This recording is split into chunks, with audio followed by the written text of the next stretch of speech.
Welcome to the BiggerPockets Money Podcast, show number 37, where we interview Kyle Renke. It's time for a new American dream, one that doesn't involve working in a cubicle for 40 years, barely scraping by.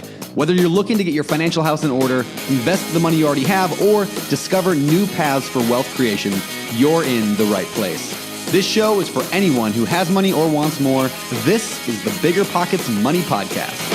How's it going, everybody? I'm Scott Trench. I'm here with my co-host, Miss Mindy Jensen. How you doing today, Mindy?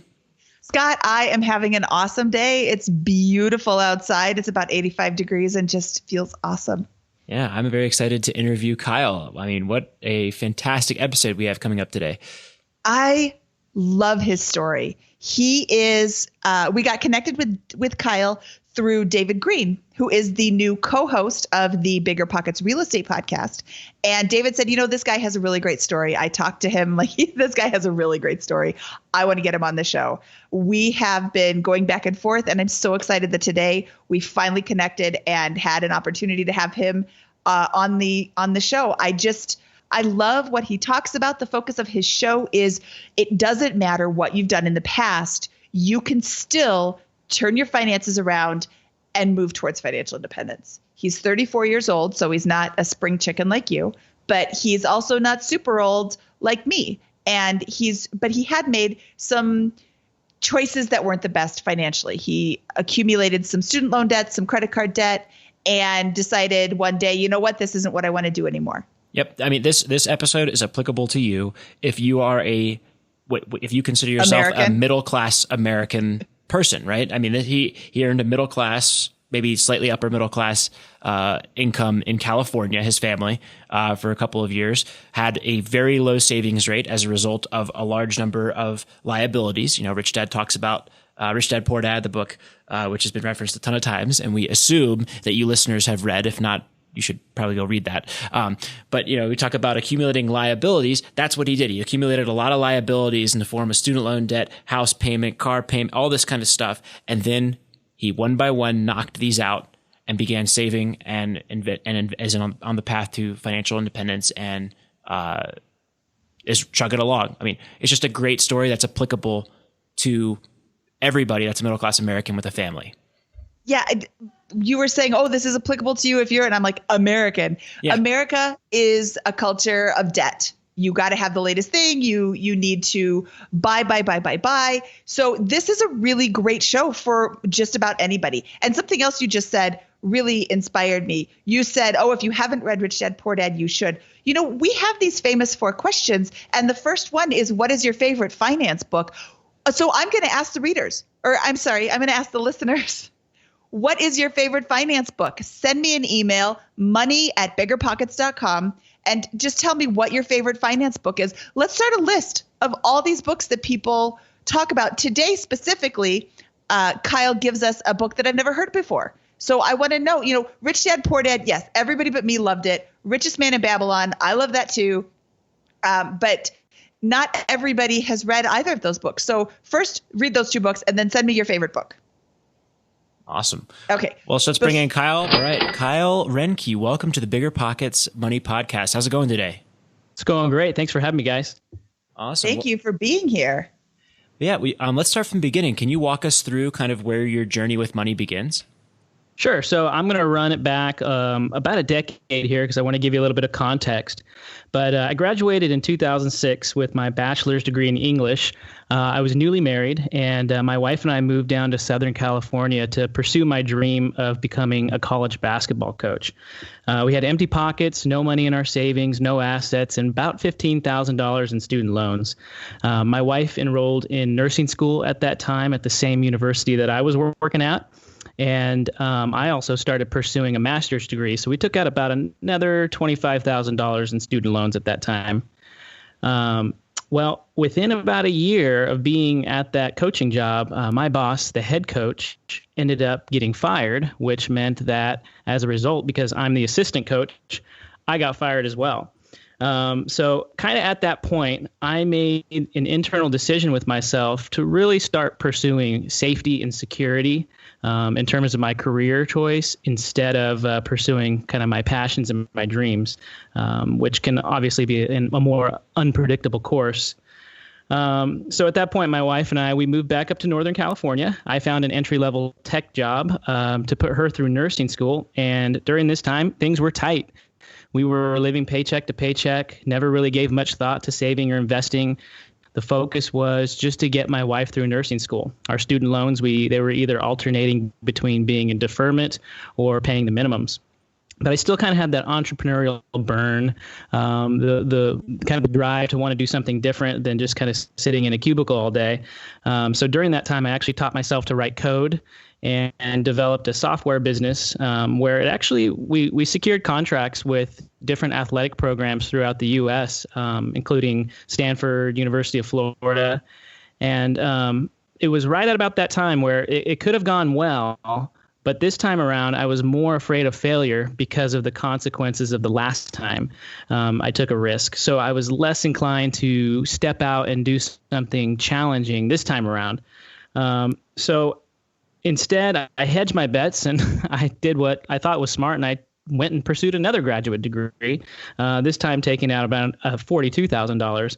And I ended up getting a degree in speech language pathology, which is what I do today, because that's much more predictable career path and straightforward in terms of the income that you make.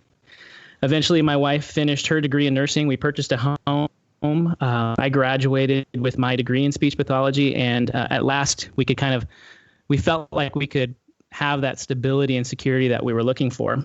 So a couple years later, our son was born, and like most other people our age, we decided for our growing family, we need to buy a bigger house. So we upgraded our house, and we basically doubled the size of our square footage, which pretty much doubled the size of our mortgage as well.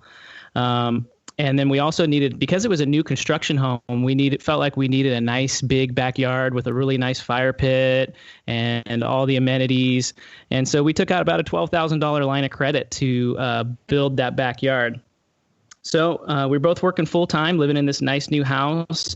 We were probably spending about $2,800 a month on our mortgage, $1,200 in student loans, just paying the minimums, $1,500 in daycare. And we were just so busy and so exhausted, both working full time. We didn't even have time to cook. So we were probably spending $1,000 a month eating out. And we did this for about 18 months with our son at home. And we just found ourselves stressed, exhausted, deeply in debt, very little margin at the end of each month. And we just didn't have any extra time or energy to pursue what we were passionate about. So it was at that point that we knew we needed to make a change. So what we did was we sold our house. We downsized to a smaller rental, started budgeting. My wife actually dropped her hours at work to spend more time at home, and we made large payments towards our student loans with some of the equity that we had, and started focusing on long-term goals instead of kind of short-term goals of just making it month to month. So right now we're in a smaller home, but we are in a position where we're able to save and invest much more each month, with my wife working 2 to 3 days a week instead of full time. And we now have much more flexibility and freedom currently to help us pursue our long-term goals.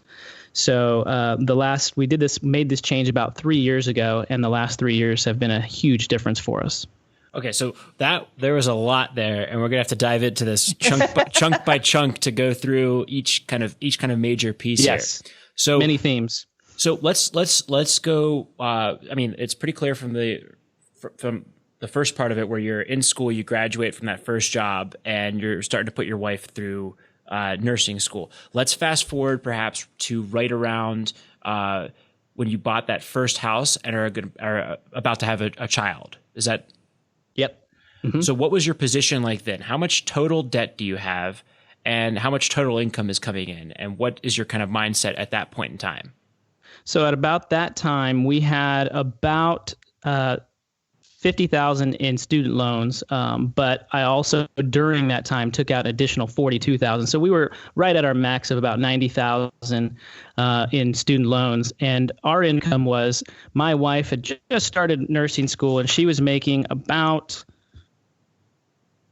$72,000 a year. And I was at about $20,000 a year. I was still actually working part-time at the university where I got my graduate degree. Okay. Okay. You mentioned that you had a software company. You worked at a software company. Did you own the company? You had talked about entrepreneurial.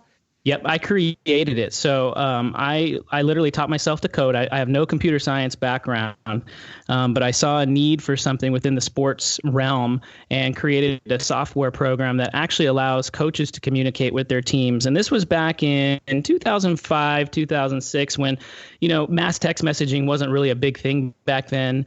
And so it was a platform in the cloud where coaches could communicate with their team. So I had no idea what I was doing in terms of building this thing. I partnered with a former Major League Baseball player, Division I baseball coach, and he was able to help put his name on the product and market this thing. But I had no idea what I was doing in terms of building a business, marketing, selling, that kind of thing. So what I want to ask is, why was your mindset at this point in time that, this is a risk. It's a risk to go start this business on the side, while you're making $20,000 a year. Why were you able to take that risk at that point in time? Mentally, at that point, yeah. So at that point in time, it didn't feel like a risk as I was building it, because I had nothing to lose with the exception of time, just putting my time into this thing. It felt like a risk when it started to grow and it started to be something that could potentially do well. And it was at that point that I was afraid to actually take that risk and jump into that more of a full-time position rather than just kind of letting it sit and be small like it was. Okay, so I'm sorry, I'm confused here. Were you working on this full-time, or did you work on this full-time? I worked on it on the side. Oh, I see. Okay. Yeah. Yep. So it wasn't really a risk. It was a kind of a side project, more of. It was totally side project for sure. Okay, so it sounds like what I'm trying to get at is, during this period of time, you're making these decisions, you're accumulating debt, you're basically buying yourself into large expenses. Rich Dad would say you're accumulating liabilities, like the middle class, right? And your tolerance for risk is dropping. You're not pursuing your dreams as a result. You're hedging your bets in this period of time. Is that a fair kind of statement or assessment of that? Very fair. And that's a result of the decisions that you're making one by one across this period of maybe 5, 7, 10 years. Is that accurate? Exactly. Yeah, it was about a 7-year run where I was truly afraid to take risk. I was pursuing more of stability, security, and perfection, to be honest. I was afraid to fail. I was afraid that if I failed, it would define kind of me for the rest of my life, and that I would kind of be stuck in that perpetual state forever. Okay. I mean, awesome. So the reason I want to get at that is because there's a shift coming in your story, it sounds like, later on. Right. So let's fast forward now to the point where you have your peak spending, right? And I was writing down the numbers as fast as I could as you were saying them just there. But you had $2,800 on mortgage, $1,200 on student loans, $1,500 on daycare, and $1,000 a month or more in food. So just between those 4 categories. Was that 4? Yeah, that was 4 categories. Yep. You're talking about $6,500 per month in expenses. What was your income like at that point for your household? So we were netting about $9,200 a month, and we were spending about $8,900 a month. Oh, so you're saving $300 a month. Good job. Thank you. Yeah, at least we weren't in the negative. And where's that? Oh, go ahead. That's a really good point. There are people who make, what did you say, $9,600, $9,200 a month, and they're spending $9,500 a month. I mean, there's, yes, very true. This is better than some. Now, and so I'm assuming that a large chunk of that rest of that money that's not being accounted for here is in transportation and fun and all that kind of stuff. Is that right? Exactly. That's right. Okay. So what were you doing with that $300 per month? Was that going into savings? Was that going down to pay down the debt, or? You know what? I think it was just sitting there and not really doing it. We were just happy to have like a little bit of a buffer so we didn't overdraw on our account. Gotcha. Okay. And so if this is the point, I think, that is really relevant to a lot of people. I think there's a lot of people out there who are in this position or similar one right now. Yours is, and I don't think this is extreme at all. This is what a lot of people would say. This is a normal way to approach your life and accumulate assets, Yep. But you're completely stuck. You can't go anywhere, right? You're saving less than, 3% of your take home pay in there. And so you're, not even close. There's no possible way of accelerating toward financial freedom from this point for as a lot of people's thought processes. What happened? What was the mindset shift that came in to trigger you deciding, hey, this is not the right way to go about it. I'm going to make some drastic changes here. So there were a few things that kind of pushed us over the edge to make a change. The first being that we were just, as Dave Ramsey says, sick and tired of being sick and tired. We were just pushing ourselves emotionally, obviously financially, even spiritually. We were drained, and there was we were kind of redlining it the whole time, and we just didn't have the margin or the reserve to really kind of focus on what we wanted to do. So that was one of the big game changers. Another one is a really good friend of mine, David Greene, who was on BiggerPockets Money episode 12. He's been a big influence. Him and I grew up playing basketball together. And he kind of planted a seed in me. Not necessarily him just telling me what to do, but just me as his friend watching the kind of the seeds that he planted along the way, starting small and really seeing the potential of starting small and working towards something big and making a huge change, and that it is possible, and that you don't necessarily have to work 1,000 hours a week to do it. And so him and I had many discussions where he basically kind of mentored me in a sense and coached me in moving in the right direction. Awesome. So it was between kind of these. Did you hear about Dave Ramsey in addition to this, or was this is mostly David Greene and then maybe a couple of other sources corroborating that?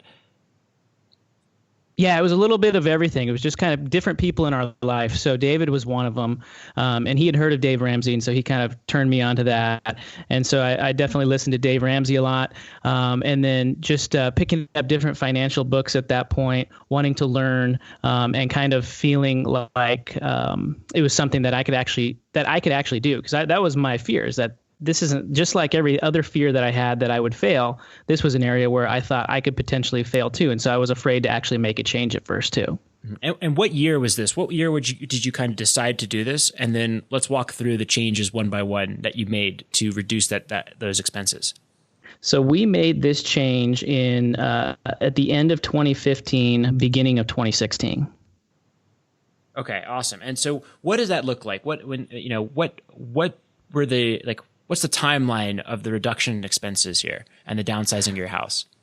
So we were in that house for about 1.5 years. It was a new construction home, and we decided the best kind of decision we made was, let's get rid of this house. It had a huge mortgage. We looked at our expenses, and that was actually the first kind of the biggest thing for us was downsizing this house, getting rid of that $2,800 a month. We asked ourselves, what if we could cut this in half, look at the extra money we would have each month to be able to kind of move forward.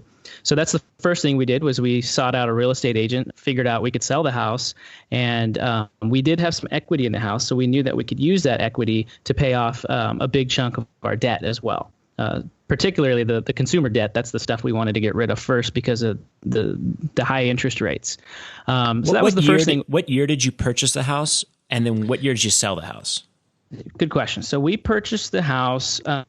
So we purchased our first house in 2012, and we had some equity in that and rolled that over into our second house. That's the big one, and that we sold that one in 2015. Oh, I'm sorry. And we actually bought the first house in 2010. My son was born in 2012. Okay, awesome. So you bought the house in 2015. You sold it 18 months later in 2016. Correct. Okay. Okay. And then you use the equity there to pay off your student loan debt, or a big portion thereof? Yeah, we had about $60,000 in equity, so we couldn't quite pay it all off, but we took a big portion of, I don't think we used all the equity, but we took most of it and threw it at a big chunk of our student loans. Okay, nice. And what did you do to live? You went back to renting, or did you buy another place?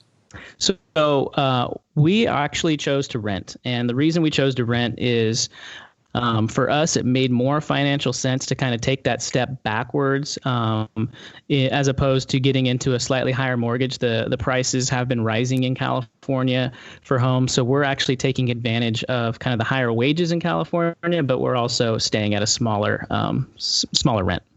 I wouldn't say that's a step backwards. I'd say it's a sidestep so that you can get the rest of your portfolio in order, the rest of your finances in order, so that you can continue to move forward, like you said. So until somebody, let's see, when was this? Somebody finally phrased the question in such a way that really made me think, should I rent or should I buy? Oh, you should always buy.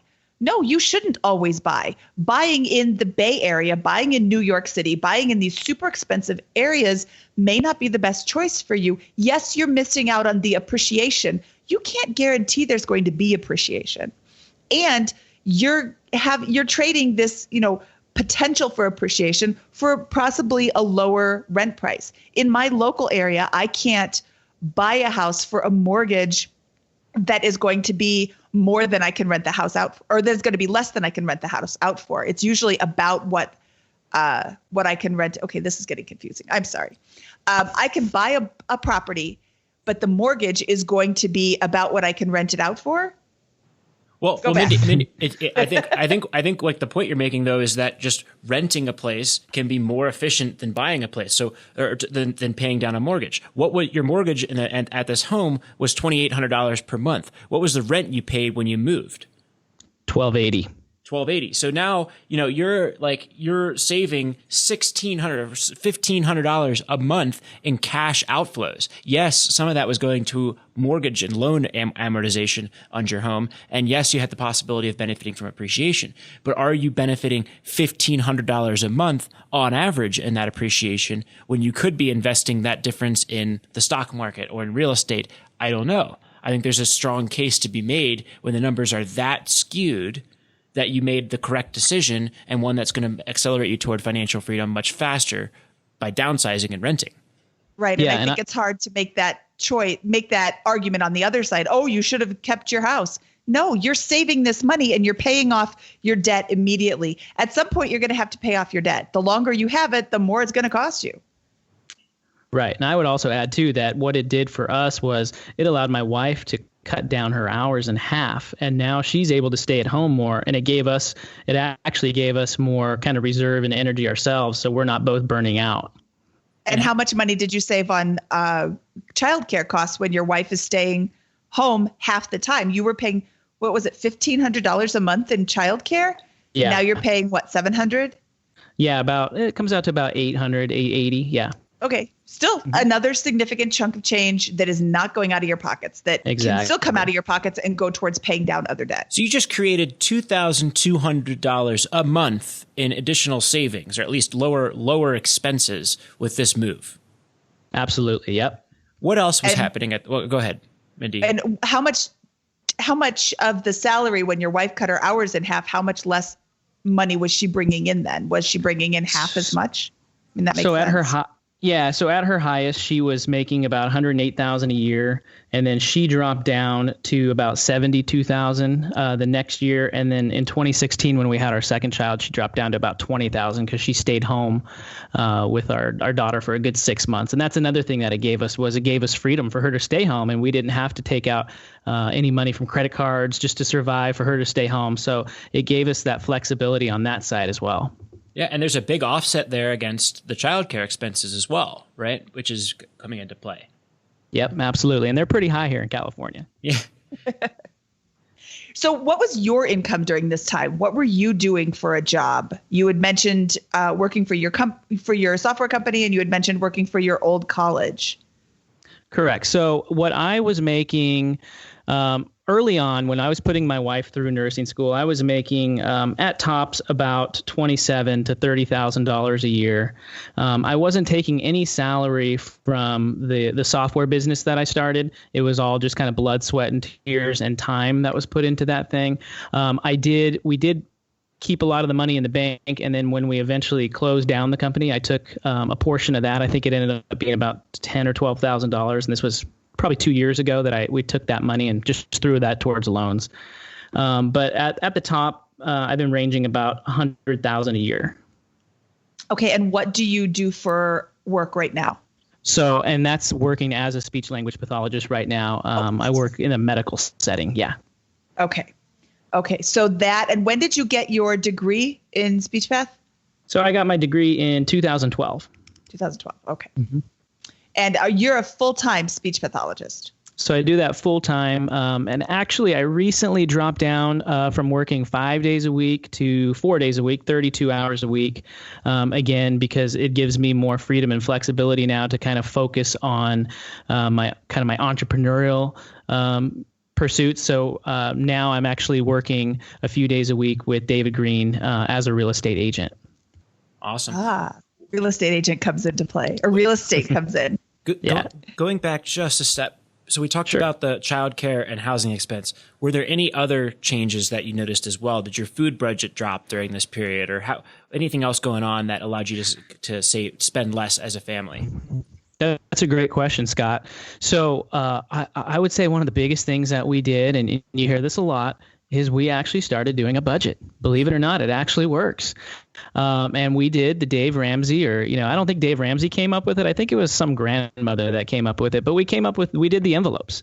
And for us, we didn't do envelopes for every single line item in our budget. But we did do envelopes specifically for the areas where we kind of have the high expenses, where we tend to spend more, which for us is groceries, any kind of dining out or weekend trip, weekend getaway.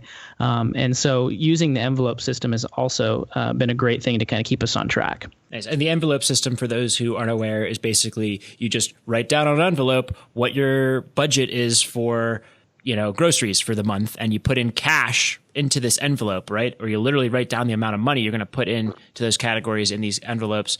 That way you can kind of control your spending a little better. Is that right? That's exactly right. And I will add one other thing that we did do was we were paying about $120 a month for our satellite TV, and we actually decided to cut that out completely, and now do everything. We cut the cord, as they say, and now we do everything just kind of. We don't even do Netflix because we don't want to pay the money for it. We just either watch what's free and what you can kind of stream for free online, and that's been a big thing as well. Awesome. Yeah. So what did you, when you did the envelope system, what would you say what do you estimate kind of your net spending outside, in the categories that you're using the envelopes for dropped to? Or what was the total savings that you kind of got from that system? So just by actually budgeting and opening and taking a look at it and sticking to it, obviously it fluctuates every month. I reckon that we probably saved an extra $600 or $700 a month just from that. Awesome. So we're talking about almost $3,000 a month in after-tax cash flow generation that you produce over maybe a year and a half long period as you kind of discover FI and begin making these decisions to move yourself intentionally towards it. Big decisions, life-changing decisions, where you live, right? Like what you're kind of doing with your lifestyle. How you're managing childcare. These are things that a lot of people. I think that are in the position you were in a few years ago, consider fixed expenses that they can't change, and that you did it. And it's, I guess the question is, are you happier, or were you happier in light of making these decisions? How did that affect what your friends say, your family? So it's crazy. So we got a little bit of a mix, right? I maybe had some coworkers that thought we were crazy, that we were leaving our big, beautiful house and moving into. So we moved, just so you can kind of get an illustration of what we did. We moved from about a 2,500 square foot house to a small 2-bed, 2-bath halfplex under 1,000 square feet. I think it's 920 square feet, and there's 4 of us living in here now, and we love it. We're close. We're closer now as a result. I think my wife wants to get out of here eventually, right? We're growing, and the kids are getting bigger, and we need a little bit more space eventually. But we are much more happier here than we were when we lived in our big, comfy house. And it's given us more freedom and the ability to do things. And we've also had friends that, patted us on the back and said, you guys made a great decision. So we've got a little bit of mix too in terms of what people think and how they perceive us. And my wife was just talking to me about this morning. She said, she kind of had to eat humble pie. It was kind of embarrassing that we moved into this new construction home, and a year and a half later, we're packing up and leaving. So it was definitely a humbling experience for us as well. I think it's a tremendous amount of courage and intelligence and boldness to go through that process. I mean, that house is what's eating most of middle-class America alive right now. Most of the people in this country are stuck because of that house and the expenses that come with it. Like all of your effort as a family financially went to working these jobs at the highest possible salaries that you could possibly earn, a total optimization on the salaried front for both you and your wife. And you had no other choice but to continue doing that until you made that big decision in conjunction with the other ones. And now the savings are accelerating. So what's your position look like now as a result of these changes, and what's going on in your life today? So our position has changed. I wrote the numbers down here. Net worth in 2015, I think we were at negative $15,000. And today it's, as of, I think a couple days ago, it's 139 in the positive. And that has set us up to move in a direction that we never honestly thought was possible when we were living at our big house. And so for us moving forward, we kind of have a couple goals. The first goal is we obviously want to save for a down payment to get into a house that we can live in as a family, but we're also saving and working hard towards a first down payment on a property as well. A lot of the money that we do have, the assets are in index funds, but we've kind of slowed that down, and we're more focused on accumulating cash for down payment on the real estate side thing. I obviously, as you know, BiggerPockets is something that I definitely follow, and it really has changed my perspective on real estate investing. I'll just give you a little example. When David first got into real estate investing, I thought he was crazy. He had his first, I think it was his second house that he bought, and he would occasionally, this was when he was still managing his properties, he would occasionally ask me to come help him do some kind of side project in the backyard to fix it up, make it nice. And there was this bush that we could not get out. And we were out there for like 8 hours in the 100-degree weather trying to pull this dang bush out. We hooked up his dad's truck to a big old chain and tried to pull it out. We never got that thing out. So finally, David's like, that's it. I'm hiring a professional. So I really wasn't turned on to real estate investing. I thought, he's crazy. He's wasting his time. But now kind of seeing the firsthand experience watching David and the growth he's made, and then obviously being part of the BiggerPockets community, seeing the growth that other people are making, really has inspired both me and my wife to kind of head down that path. Awesome. Just to kind of piggyback on that story about getting a bush out, I had the same problem at my house, the duplex where I live. I spent an afternoon trying to remove a stump that was right next to the house, just with an axe, going after it, get sore, sweaty, and I'm working without a shirt on. And I guess my pants were hanging down a little low. So I got this incredible sunburn that was all along my back and like halfway through my butt. So anyways, that was a nice picture. Everyone now has that image in their heads. You're welcome. Let's move back to talking about finance and real estate. No, I have a story really quick. I took out 2 bushes and like 4 trees in my house, and I did it with a chainsaw, and you get the stump as low as you can go. You paint it with gasoline on the top to kill the rest of it, and then you cover it in dirt.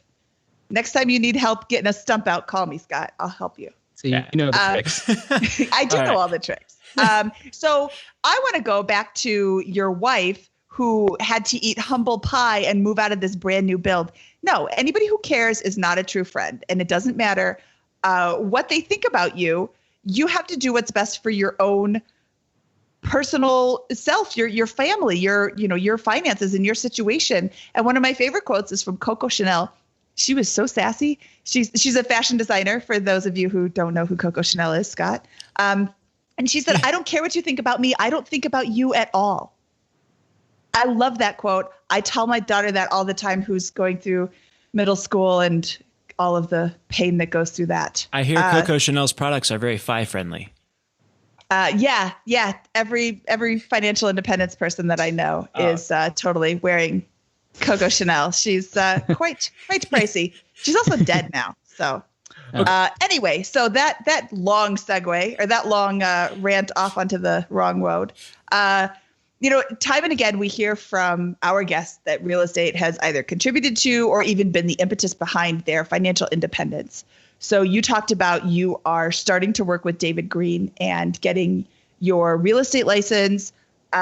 You're saving up for a down payment on what kind of property? Is it going to be an investment property? Is it going to be a property for you to live in? And then where are you putting that cash while you're saving it? So great question. So most of our cash right now is just going into a savings account. And what we're focusing on is we kind of have two paths where we're headed. We're definitely focused on a down payment for a house that we can live in, because my wife she won't be able to stay here forever. And so that's a big thing for us. And then we also have another kind of bucket that we're also putting money into.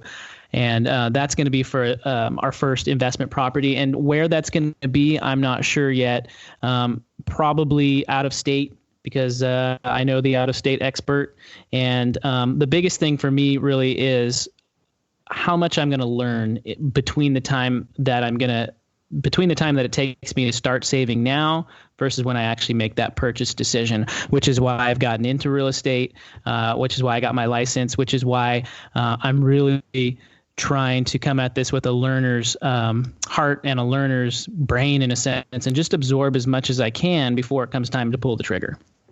Yeah, I love it. That initial period of saving for that first significant investment, which it sounds like your process right now is, how do I accumulate cash to make my first significant investment or set of investments in your next home purchase and then your first real estate process. Like that's a process. That's a grind. It's like a year. Yes. Maybe two, maybe longer, depending on what your savings rate is and how big of that you want that investment to be.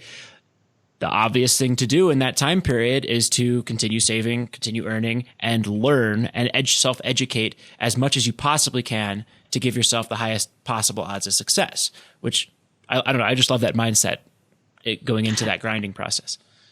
Yeah, totally. And that's the thing. And so for us, in terms of saving, our saving kind of fluctuates every month because my wife, I call her the X factor, because I work at kind of a set salary right now.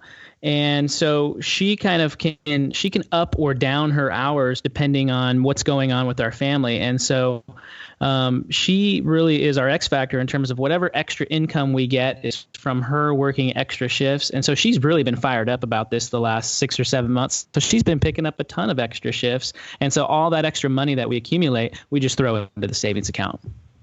Yeah. And getting your spouse on board is one of the best ways to reach financial independence. Because when your spouse is fighting you or when your spouse is not cooperative, you're going to have a way worse time. And money is the number one thing that spouses fight about. So having them on board, and how did you get your wife on board? Is this a conversation that you had? Did you show her one thing? Was she already on board? Was she more savvy, more spendy? She got me on board, to be honest. Oh. Yeah. So she. Why are we talking to you? Let's talk to her. Yeah, she's the expert. No, honestly, it was us both sitting down and talking about what our goals were individually, but also what our goals were going to be as a couple, as a married couple, and as a family.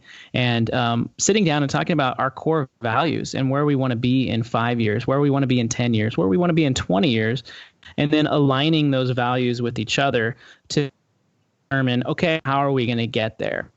That's the biggest thing. If you and your spouse can necessarily be focused on the bottom line, but what the goal is or what it is that you guys have as your core values, that is what drives productivity and what drives and increases that savings rate.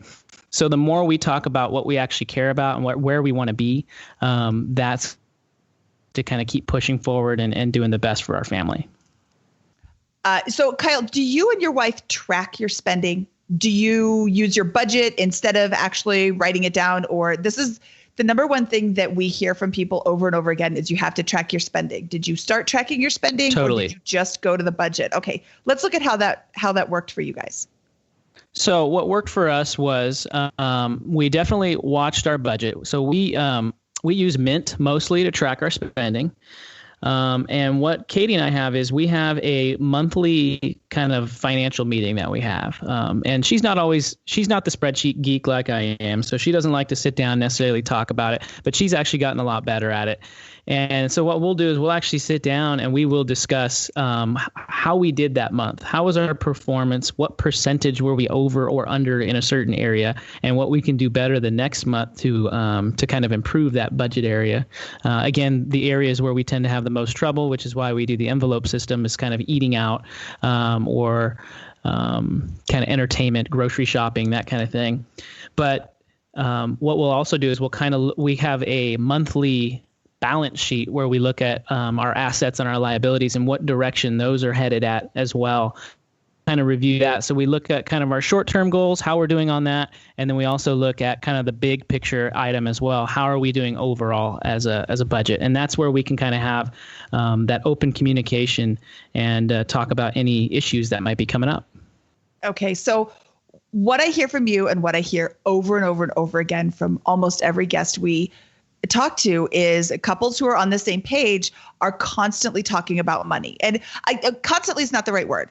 Continually talking about money. You have monthly money dates. You have monthly balance sheet meetings.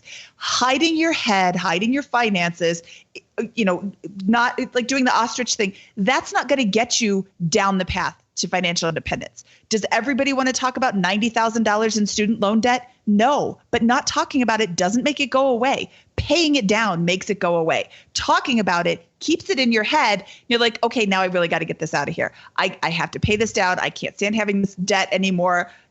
When you think about it more, I think it really makes you more apt to pay it off.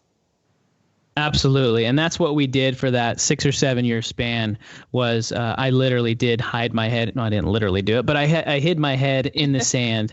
And I did. It was to the point where if I looked at my monthly bank statement, it caused a lot of anxiety for me to even look. So I wouldn't look because emotionally, I was not ready to have that relationship with money to kind of have the hard look. Now it's something that we do no matter how hard it might feel. For example, we still have times now where, man, we didn't make as much progress this month as we wanted to. And it's easy to kind of start ignoring it and then kind of let it be something where you don't track the spending anymore. So it really comes down to that daily, weekly, monthly discipline that you can have despite what you might even be feeling emotionally at that time. Yeah, I like that comment. I wasn't emotionally ready to have this relationship. And now you are. So, and look, once you start paying attention to it, you actually get it paid off. Yep, absolutely. How important was self-education in this process for you, kind of both in the expense cutting and what are you doing now to prepare for those real estate investments? So I'm doing a lot of things. So self-education was and is very important. Again, really having the BiggerPockets community is a great thing. Listening to various podcasts, reading books. One of my goals for 2018 is to read 100 books. And so I think I'm at number 62 right now. And just absorbing information is important, but also putting yourself in the actual situations to learn. So I've gone to various local meetups that we have around Sacramento for real estate investing. Really being around David and learning from David as much as I can has also been a positive thing. So not only am I just trying to learn the information, but actually putting myself in those situations and those scenarios and building relationships with other people has been very helpful. I think that's a phenomenal approach to education where you're just, absorbing as much content as you possibly can proactively, and then also verifying that and learning and applying that knowledge in conversation with people who are actually doing it. No better way, I think, to learn rapidly. How does this might be going too far, but I'll go there anyways. How does this compare to your formal education? Because you have several degrees. You have 3 degrees, right? You have a bachelor's and then 2 graduate degrees. Correct. So it is completely different. Looking back, I know that I obviously need the speech language pathology degree to work in that field, but the other degrees I don't need. And the reason is because I know that I could have learned the same information on my own without having to go through formal schooling. And that's something that both my wife and I have learned personally over this last year, to the point where we are actually deciding to place our son in a private school. He'll be in first grade this year. But this private school, it's called Acton Academy, and they specifically focus on kind of stepping away from the traditional educational norms and focusing more on ideas like entrepreneurship and coming up with ideas, coming up with a product, and learning at their own pace, much different than the mainstream education. So it's made such a big impact on us that we've actually stepped away from putting our kids through kind of the traditional industrial school where you go and they tell you what to do and you sit in one place all day and follow instructions the entire day. All right. So how do your friends and family react to that versus how they reacted to the housing situation? So similar again, it's a mixed plate. So we get a little bit from everybody. A lot of questions we get, especially from people that work in education, are, is this something that is going to benefit your child? Is it accredited? Is it what's the research statistics? What's the scholarship rate? How many are graduating from college? And so there's a lot of naysayers. This school has been around for about 10 years, and so they've gained a lot of traction. They were originally founded in Texas, I believe, but so we get a little bit of a mixed bag from everybody. But also other people say they think it's a great idea, and they definitely applaud us for moving that direction with our kids. Awesome. And then as an individual, as an adult, I guess, do you think it would be possible to get an equivalent education to the one you're getting with your 100 books this year? Like if you went to school full time and paid $50,000 to Stanford, could you get a similar amount of learning out of the experience? Or are you getting more based on the 100 books and the networking that you're going to in the field of like business or real estate, I guess? That's a hard question. I think it's similar, to be honest. There's obviously going to be pros and cons to each side. I can tell you one thing, a lot of the books that I've read, a lot of them are similar concepts and ideas and just told in a different way. But still, the experience of actually getting out there, networking, getting to know people, I do think that I could be just as successful without a formal education than I am with, especially when it comes to working in things like real estate or if I wanted to be a doctor, absolutely not. I should definitely go to a traditional school for that. Gotcha. Okay. You just said informal education. And a couple of minutes ago, you mentioned BiggerPockets in your list of list of places to get real estate education. And I wanted to share with the people who are listening to this show who maybe found us through another site other than BiggerPockets, is that there is a whole enormous website behind this podcast where you can learn how to invest in real estate. I hear from so many people who listen to the BiggerPockets real estate podcast that David Greene hosts with Brandon Turner. And they say things like, I didn't know there was a website. I was listening to this podcast and all of a sudden I discovered you online. We have a blog. We have 2 podcasts, a video channel, webinars, and a forum where you can ask specific questions and learn how to invest in real estate the right way so you don't lose any money. You're not breaking any laws. I mean, real estate is not hard. So you increase your odds of success. You can still lose money if you do that, if you do it all correctly, yes. Right? So you increase your odds of success. There's no guarantee you're not going to lose money. I mean, the market could drop tomorrow, whatever. Thanks, Scott. Yeah. But real estate is not hard. It's not easy. It's work. And you can do it the right way, which makes it a whole lot easier, or you can do it the wrong way, which makes it a whole lot harder. So I just wanted to share, if there are people listening who really are interested in real estate and don't know, BiggerPockets.com is this enormous, amazing resource for learning how to invest in real estate. So, end plug. Awesome. Right? Well, great plug, Mindy. Kyle, but before we move on to the famous Florida thing, is there anything else that we should have asked you or that you wanted to talk about that we didn't get to cover here in this conversation? The one thing I will say is in the last kind of decade of my life, I definitely feel like I've hit some obstacles in the road where I've had different failures. And one of the books that really kind of got me excited this year that I read was Failing Forward by John Maxwell. And he has a quote where he says, "The difference between average people and achieving people is their perception of response and response to failure." So for me, my whole mindset and kind of paradigm shift has been how I look at failure within this last decade. In the past, I used to look at failure as if it was the worst thing in the world, and now I kind of welcome it. And I welcome it. We welcome it in our home. We welcome it with our kids. We want our kids to fail fast. We want them to fail early, and we want them to fail often. So that's been probably for me one of the biggest changes that I've seen in my financial journey.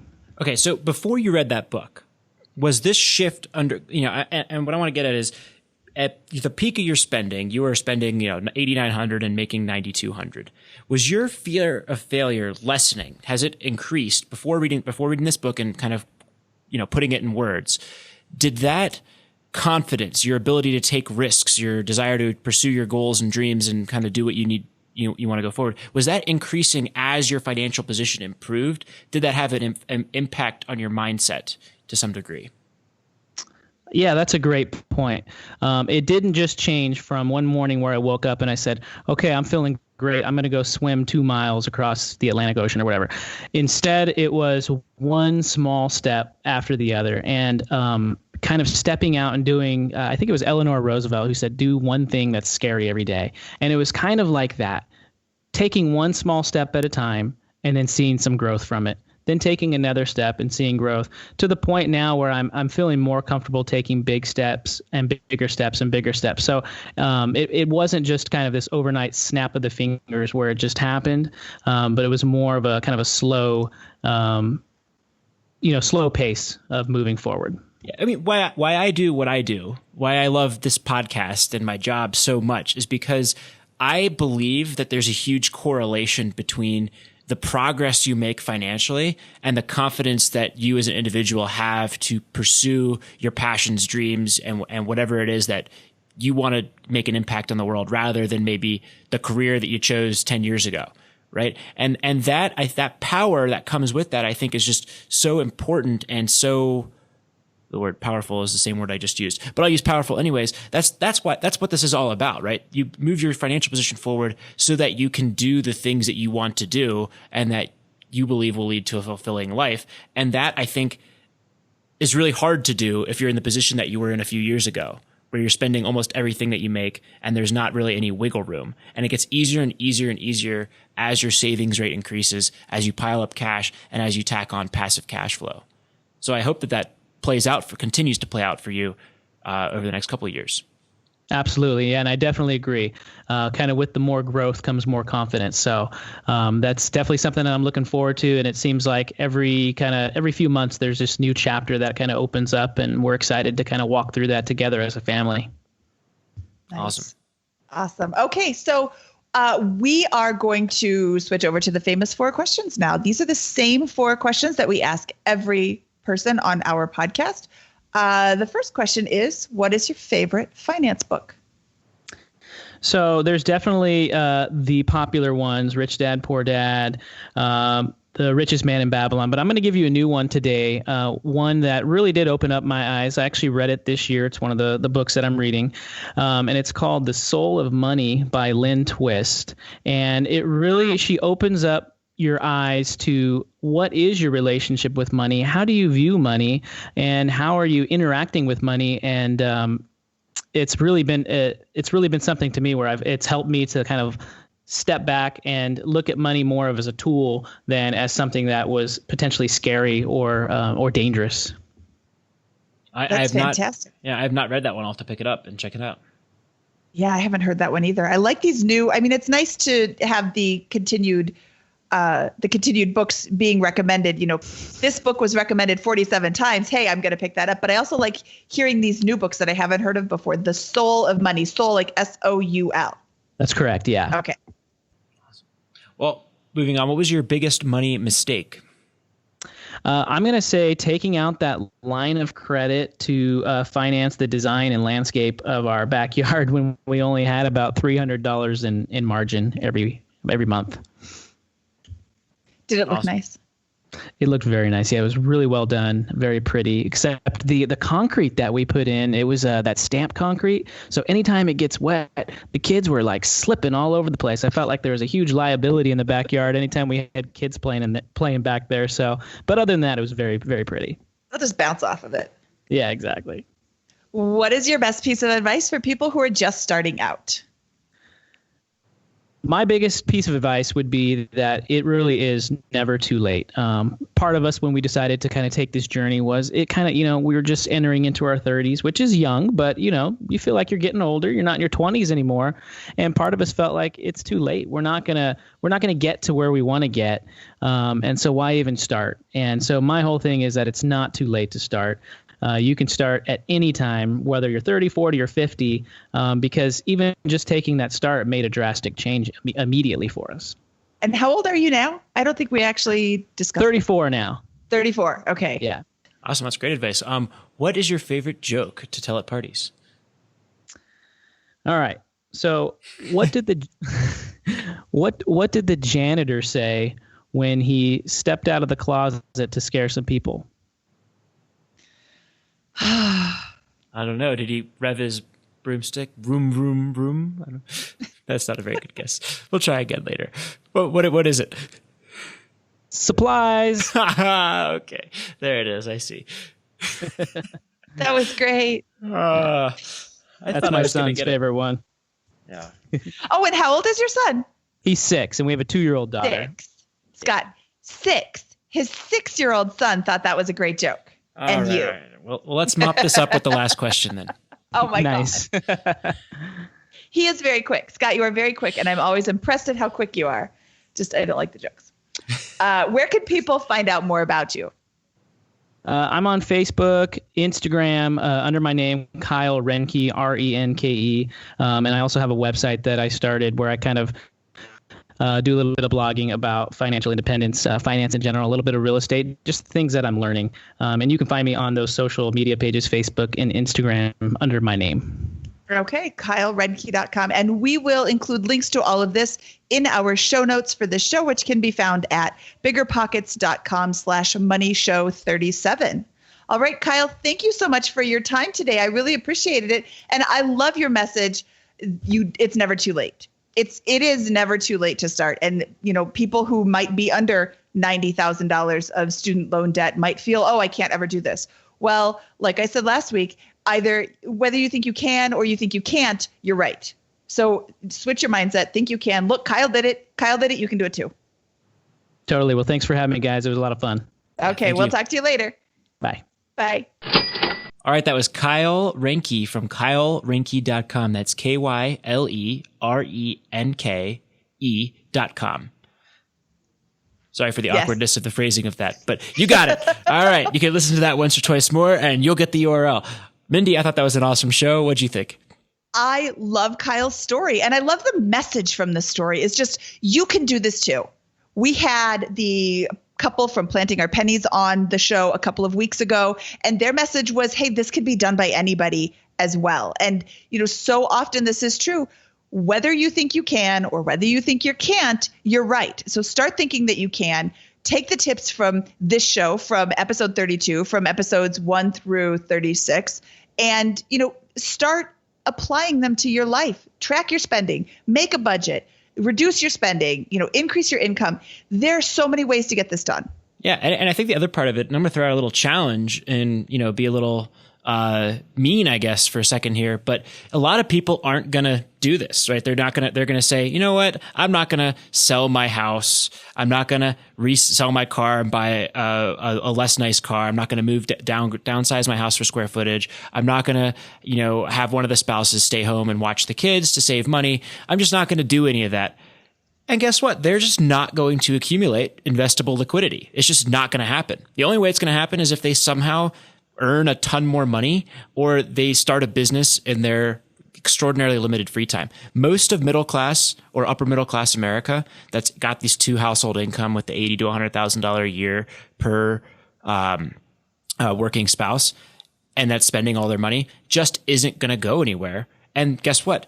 They're just not competition for you, me, Kyle, anybody else in the investing sphere. They simply will not be able to accumulate the liquidity needed to begin investing, and they'll never move towards early financial freedom. It'll take them 40 years. And that's just the fact of reality, right? Kyle chose to make these decisions and move his family towards it, not using his the fact that he had children, as an excuse, but as motivation and a way to build his, create freedom for his family and himself. Right. And you know what, that is what you've just said is really mean, but also true. I guess it's not that mean because the truth is not always pretty.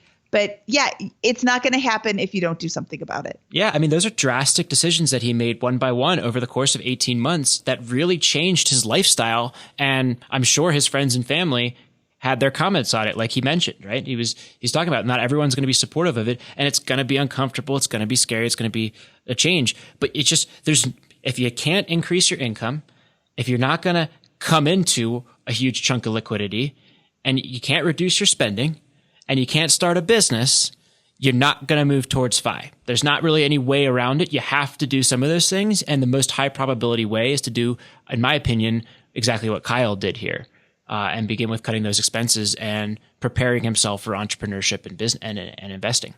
Right. And did you catch the part where he said, oh, so for 6 years, I didn't look at my bank statements? Was it 6 years? For a while, he didn't look at his bank statements. Well, guess what? All they did was continue to deplete. All his debt did is continue to grow because he's not looking at them. He's not paying attention to them. He doesn't have that in his head all the time.